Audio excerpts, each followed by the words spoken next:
Hello, welcome to Anita the Pedagogue channel. Today we continue with our literature lessons. We are going to look at a poem titled Piano by David Herbert Lawrence. Let's take a look at our content. We will look at a biography of the poet, the title, the structure of the poem, analysis of the quatrains, the literary devices in the poem, the themes, and some likely examination questions. Let's begin with the biography. David Herbert Lawrence was born on September 11, 1885. He was an English novelist, poet, playwright, essayist, literary critic, and painter who published as D.H. Lawrence. His collected works, among other things, represent an extended reflection upon the dehumanizing effects of modernity and industrialization. In them, some of the issues Lawrence explores are emotional health, vitality, spontaneity, and instinct. Lawrence's opinions earned him many enemies, and he endured official persecution, censorship, and misrepresentation of his creative work throughout the second half of his life, much of which he spent in a voluntary exile, which he called his savage pilgrimage. At the time of his death, on March 2, 1930, his public reputation was that of a pornographer who had wasted his considerable talents. E. M. Foster, in an obituary notice, challenged this widely held view, describing him as the greatest imaginative novelist of our generation. Later, the influential Cambridge critic F. R. Lewis championed both his artistic integrity and his moral seriousness, placing much of Lawrence's fiction within the canonical great tradition of the English novel. Let's look at the title Piano. A piano is a large musical instrument with a row of black and white keys that are pressed to play notes. This title Piano informs the reader that the poem is about the speaker's experience with a woman singing, which reminds him of how his mother played the piano, thus unleashing his memories. The poem Piano.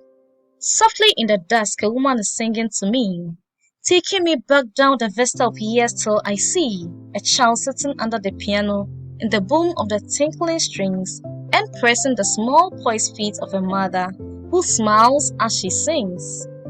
In spite of myself, the insidious mastery of song betrays me back till the heart of me weeps to belong to the old Sunday evenings at home, with winter outside and hymns in the cozy parlor, the tinkling piano our guide. So now it is vain for the singer to burst into clamor with the great black piano appassionato. The glamour of childish days is upon me. My manhood is cast down in the flood of remembrance. I weep like a child for the past. Let's go on and delve deeper into the structure of this poem. Let's begin by looking at the meanings of these vocabulary: insidious, appassionato, and clamor. Insidious, which means proceeding in a subtle way but with some treachery or bad intention. Appassionato, on the other hand, means deeply emotional. Clamor means a loud and confused noise of either shouts or screams. Now let's go on and look at the lines. We have 12 lines in total for the poem Piano and 4 stanzas. Each is a quatrain because each stanza has 4 lines. There are also end rhymes which are in couplets. So for the very first 2 lines we have the words me and see rhyme, and subsequently in line 3 and 4 we have strings and sings, and that is what continues, which gives us a rhyme scheme of AA, BB, and in total we have AA, BB, CC, DD, EE, and FF as our rhyme scheme. Again, when we look at the tone of this poem, it is quite reflective because the persona is remembering something in the past, and the mood it creates is melancholic. At the end of the day, it brings some sadness. Let's move on to an analysis of the first quatrain. In lines 1 to 4, the speaker hears a woman singing during sunset, that is, in the dusk, leading to him reminiscing about the past. This brings back memories of his childhood. The music he hears evokes a sense of nostalgia, transporting him back to when he was a young child sitting under a piano, playing with his mother's feet. The phrase "softly in the dusk" and "a woman is singing to me" creates a mood of tranquility and emotional resonance right from the beginning, and that progresses throughout the poem.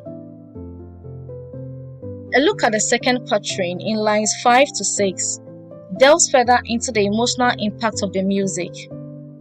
Here we have the speaker using the phrase "in spite of myself" to indicate even though he is an adult now, he misses and so he weeps for his childhood days, citing Sunday evenings at home. Even though it was extremely cold due to the snowy weather, that is during winter, he and his family felt warm and comforted due to the hymns they sang, accompanied by the piano his mother played. Winter here can also symbolize the difficult times his family went through and how they overcame that due to the singing of hymns accompanied by the piano. In the third quatrain, the speaker does not enjoy the singing from the singer, as he feels it is irrelevant because he does not currently have his childhood innocence and comforts. He references the black piano, which symbolizes his childhood. He uses the Italian word appassionato to describe the piano to show the deep passion and joy his childhood gave him, which is no longer present. The phrase "the glamour of childish days is upon me" highlights the speaker's desire for the past as he remembers. He says, "My manhood is cast down," and this shows that the speaker is a full-grown man who is expected to act maturely, but at the moment, his childhood memories have enveloped him, and the speaker uses this simile to compare his current state to that of a child. In quotes, "I weep like a child for the past." Let's go on and look at the literary devices in this poem, the piano. So there is symbolism, and here piano represents the speaker's childhood. The use of personification in the line 6, "the heart of me weeps to belong." The use of alliteration, the consonant sound W with, and also W in winter, the W sound. "My manhood" in line 11. The repetition of the sound M. There's also the use of metaphor. In line 12, we see the flood of remembrance. There's also the use of symbolism. Childish days represent the memories he desires to relive, and we see that in line 11. Also the use of simile in line 12, "I weep like a child for the past." There's also the use of some sight imagery and some hearing imagery. A child sitting under the piano in the boom of the tinkling strings. So here, a child sitting under the piano gives us a visual or sight imagery, and boom of tinkling strings gives us a sound or hearing imagery. "I weep like a child for the past." Weep here gives us a sound imagery or hearing imagery. And "softly in the dusk, a woman is singing to me" also gives us some sight and hearing imagery.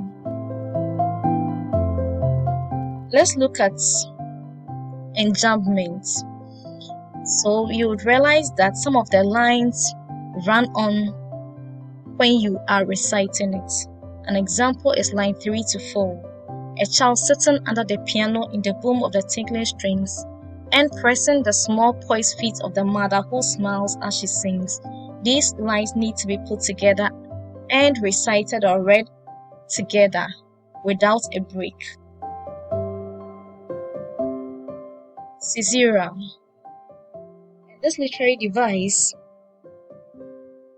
indicates a pause in the middle of a line, and we see that in the line where we have "with the great black piano appassionato," we see a pause. onomatopoeia, and the words boom, tinkling, and tinkling. Boom, tingling, tinkling. Don't forget to like, share, comment, and subscribe for more analysis on literature poems. Let's move to the themes. Our first theme is nostalgia and memory. The poem delves into the theme of memory. When in the first line we have a woman is singing to me, taking me back down the vista of years. The speaker is transported back to his childhood through the evocative power of music.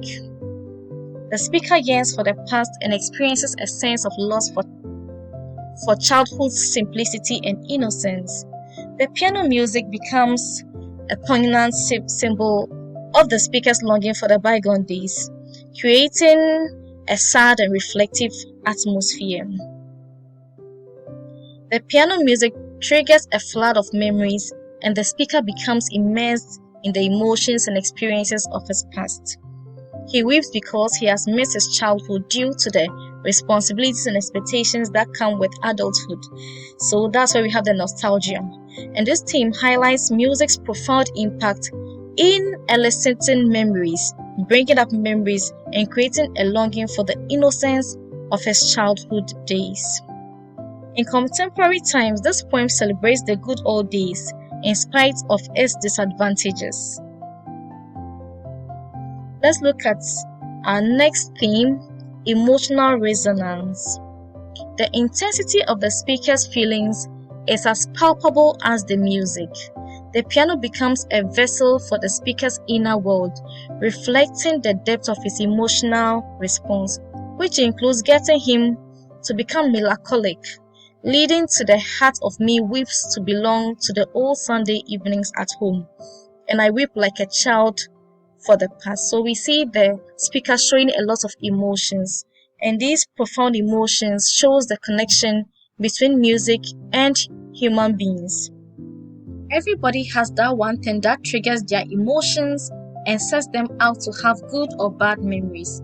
These memories are often a time for us to reflect and examine our lives. Our third theme is the passage of time. It is a very significant theme in the piano. The poem deals with the idea of time's transformative nature and its impact on human experiences. The juxtaposition of the present and the past emphasizes the changes that occur over time and the enduring influence of memories. The theme of time underscores the inevitability of change and the lasting imprint of the past on one's emotional landscape. Once the speaker was a child, but now the speaker is an adult, and this passage of time is very significant in the theme.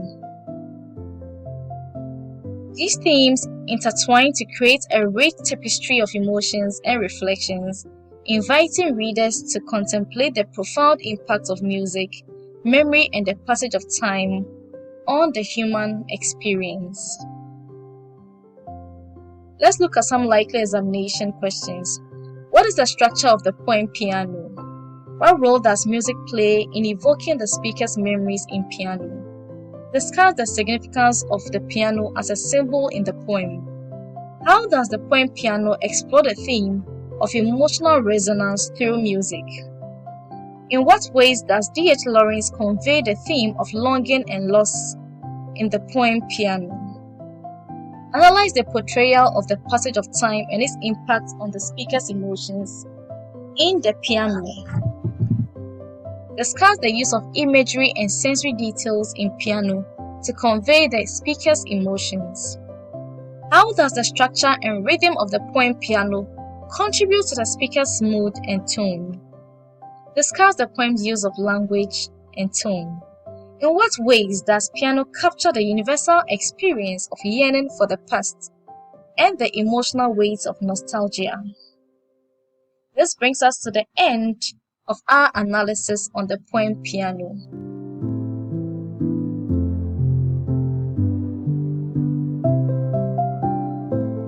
Don't forget to like, share, comment, and subscribe for more analysis on literature poems.